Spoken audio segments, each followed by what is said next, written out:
My name is Kim Buns Parr, now Turner, and I am the former wife of R.I.P. rest in peace Jonathan Parr. We were married we was together from 1996 to 1994 to 1998. My name is Tamara Pritchard Jones. I am the former girlfriend of Jimmy. Y'all know him as Sleepy, but I knew him as Jimmy. And me and Kim, we grew up as best friends. Besties, still are besties. Right. We went with two cousins, first cousins, Jimmy and Sleepy and JP, as they say. So we're just gonna give y'all a little insight of the fun times that we had with them, and the other side that a lot of people don't even know about them. Right. So we're just gonna tell y'all a few stories about how they were. Yeah. Okay. So how did y'all meet Sleepy? I met Jimmy at my 11th grade year in high school. He was a freshman and I was a junior. Yes, we're the same age. Actually, he's older than me, but as everybody know, but yes, we was on a fire drill and I met him there, and I was pregnant with Rex. I was pregnant, and we talked, and he was like, "Hit me up whenever you have that baby," and I hit him up when I had that baby, and we was together ever since. Now, I want to tell you, now ask her how she met JP. Right. Well, first let me tell how I met Sleepy. I actually met Sleepy. I don't even remember the exact first time I met Sleepy, but I know I met Sleepy through Tamara. And from day one, we just connected instantly. One day we were best friends, the next day we was ready to fight each other. Right. Because you know how it is when best friends come together, and you know how the boyfriends are. But how I met Jonathan, which is Sleepy's first cousin, I knew Jonathan in school because he used to sleep all the time. But just in passing by in class, he used to sleep all the time. But as far as us starting to hang out, I had just moved back from Ripley. And I saw Tamara. I had just got out of a relationship. But Tamara was like, "Hey, Kim, me and Sleepy going out to hang out. We want Sleepy cousin Jonathan just came home. Won't y'all go hang out with us?" So Tamara, what did Jonathan say? We at our house. I bring Kim over there. I think Jonathan was already there with Jimmy. And so, I introduced, I was like, "Jonathan, this is Kim. Kim, this is Jonathan. Do you want to, go out and hang out with us?" And if y'all got to know Jonathan, his first reaction was, "Yeah, I go with her." And I'm like, "Go with her?" I didn't say go with her. I said, "Do you want to go out?" So from that point on, they was boyfriends and girlfriends. Yes, we hooked up that night. Okay. And we was inseparable from that moment forward. That was always Kim, me and Jonathan. Me and Jonathan always from that day. So Tamara introduced me and Jonathan together, and we was together from that day forward, and even up to the day we got married. I went over to Tamara and Sleepy house, and I was like, "Sleepy, I is married now. Sleepy, I is married." Man, come on, my cousin ain't married too, girl. My cousin ain't married too. Stop lying on my cousin. I was like, "Well, you better call him because we married." Man, I'm gonna call Jonathan right now. And Tamara like, You ain't married me. How they gonna get married before we get married? We've been together way longer than that. How they gonna get married? Sleepy gonna try to end the conversation because he was slick and smooth. Let me call Jonathan right now. Try to change the subject. Yes, I was mad. They beat us to get married. Jimmy always said we're gonna get married at 25, and unfortunately, but a little insight of that as well. From the time I first met him, when I was 16 years old, when we hooked up, let me remind you, he always told me from day one, I never live past 25. That's just something he always said. How he knew this, I don't know. I used to always tell him, "You don't know what you're talking about," but he always said, "Baby, I ain't gonna live past 25. I mean, that's just what it is." And you got to think about, we was some young, we was with some ballers at a young age. I know when I met Jonathan, I was only 18 years old. And Tamara, like you said, when you met Sleepy, you was 16. So we was living in that lifestyle, and we was just so like a lot of people talk about how they knew them as D-boys, but we didn't see that side of them because it wasn't. We saw another side of them, the family side, the loving side, the goofy side. Them like Jonathan, he used to dance all the time, do the cartoon dance, and he used what we call twerking. Now Jonathan had that high booty, and Jonathan be sitting there like this right here with that high booty. Yes, dancing, and nobody would ever think that Jonathan was that type of person, but he was a very quiet person around everybody else, but around family, he was just life. He just loved to get smoke his weed. Best, y'all just baby with weed. That Jerry curl, baby, that white nouveau. Y'all ain't got nothing on him. That was a chiefo, a true. Yes, he was a true smoker. He was a true smoker. He just loved to smoke his weed and hang around his little small circle and just kick it. They weren't just out here wilding out, standing out on the block doing this, trying to hurt people, take from people. They was laid back. They were family men. They were some good men, and that's one thing I can say. See how they could make more to provide for us, or to make us happy, or to just to do whatever. That's the type of person they was. Like I said, y'all might have seen. I don't think y'all seen a different side of them, because like I say, y'all know both of them individuals was good individuals. I don't think anybody can say anything bad about either one of them. But we just seen a more detailed side of them. That we just wanted to share with you guys and just let y'all know that it wasn't all about the street life with them. They did see family as their main focus. Yeah, What comes to mind when you hear the name SleepGotti and JP? So many things. One of the funniest stories about Sleepy for me was because, like I said, 1 minute me and Sleepy were BFFs, and the next minute Sleepy be like, "Oh, Tamara, Kim Buns cannot ride in my car today. Do not let Kim Buns ride in my car because we be done got to arguing about something." And Tamara be like, "Well, if Kim can't ride in your car, I'm not driving." And he'll be like, "Well, I guess you can ride today then."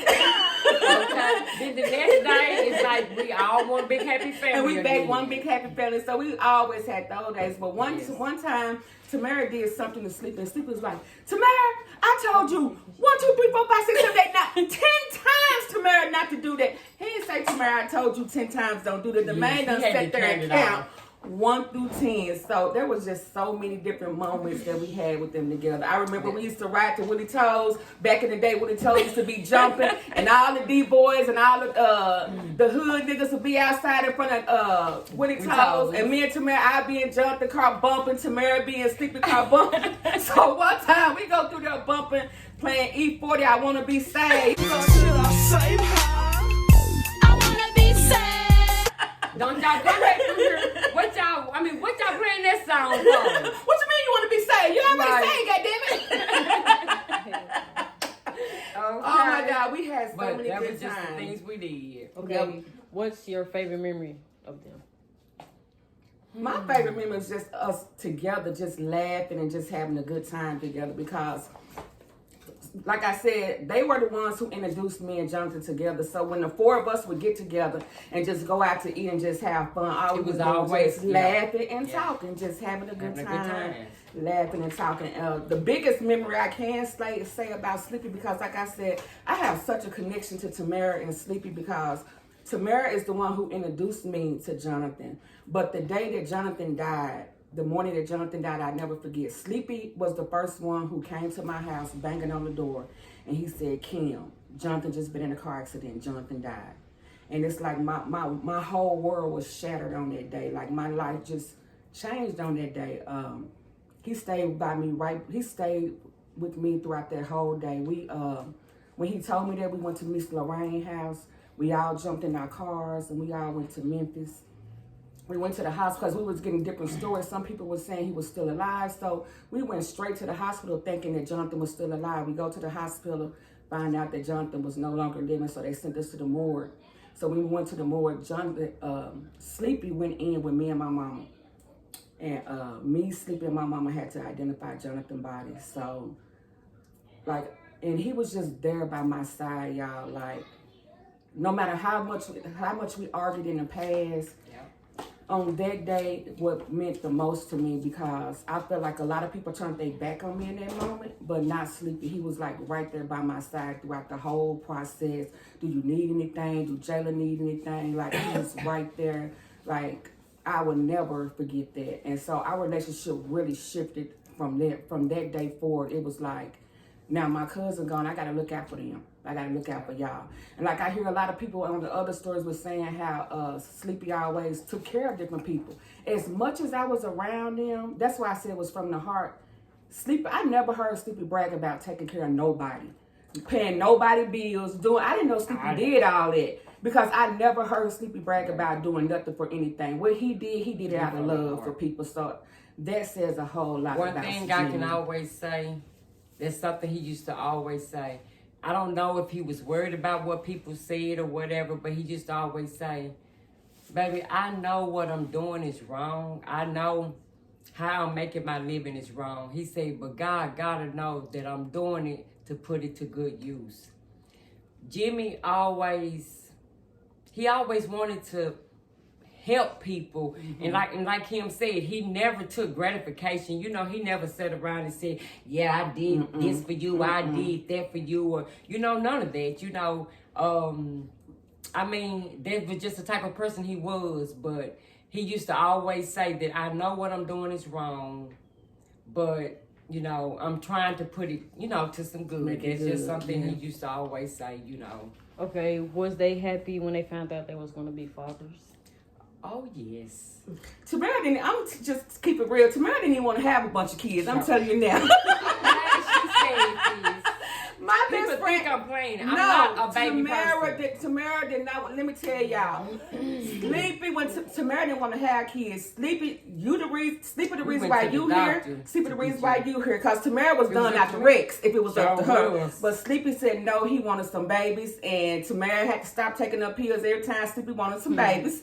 And she made it happen. So he was if it was so up to me, I would not have one. But it was so funny when we had Jazz. We could never tell what Jazz was throughout the whole pregnancy, so it was going to be a surprise. And don't get me wrong, he always wanted a boy. So when we had her, you know, he's there in the delivery room, and he said, it's a boy, baby, it's a boy. And I said, oh, baby, I gave you a boy. And the doctor said, where did you see a boy at? He said, I got a boy. He said, you don't have a boy. This is a girl. He seen the umbilical cord and thought it was a thing. So, you know, the doctor said, this is the umbilical cord. And Jimmy was like, I thought that was his thing, you know. And so I looked at him and I said, are you mad? Are you disappointed? He said, no. This is baby girl. From that point on, that was baby girl. Baby girl was everything. And Ashley, no lie, as everybody know, I was a little, I couldn't stand baby girl. Baby girl, I mean, I couldn't do nothing. We couldn't do nothing. We had to take Jazz everywhere with us in the back in that car seat. And you better not do nothing. Nobody can watch her but Miss Ruby. Right. Renee didn't have time back then. Renee was on the go. She'll watch every now and then, but nobody could watch Jasmine but Miss Ruby. Yes, and if I had her with me, I better not do nothing wrong. If she come back and say she wanted anything, and if I told her she couldn't have it, if I told her to sit down when she didn't want to sit down, we was going to fight when we got home. It was baby girl. It was baby all girl about Jazz. Yes, it was all about Jazz. And another way it was all about Jazz is everybody know when we got robbed. So me and Jazz and Rex was in the house. You know, we had done got robbed. By this time, Jimmy had done came home. He opens up the door. So everybody know how quick and fast Jimmy is. So when he opens up the doors, the robbers try to pull him in. Jimmy somehow got away. He jumped our deck and took out running. Well, he wasn't even all the way in front of, matter of fact, wait a minute, back up a little bit. We had done left Kim house. We was all over there at Kim house hanging out. Mm-hmm. Remember? Yes. And they came and brought me home and dropped me off or whatever, but I didn't know there was robbers in the house. Mm-hmm. But anyway, so Jimmy had done got away. And one of the robbers yelled out, we got your wife in here. Jimmy turned around. Jimmy kept running. I'm hearing this. And I'm like, dude said, damn, he kept running. So he said, we got your kids in here too, which was Rex and Jazz. When I say that motherfucker turned around like a jackrabbit so fast, they didn't have to come get him. He turned around and came back to the house. Mm-hmm. And I'm like, okay. So after, you know, everything happens, fast forward, you know, we all tell the whole story about what happened when you got robbed. What you do, mama? Oh, I don't want to tell that. But anyway, so, but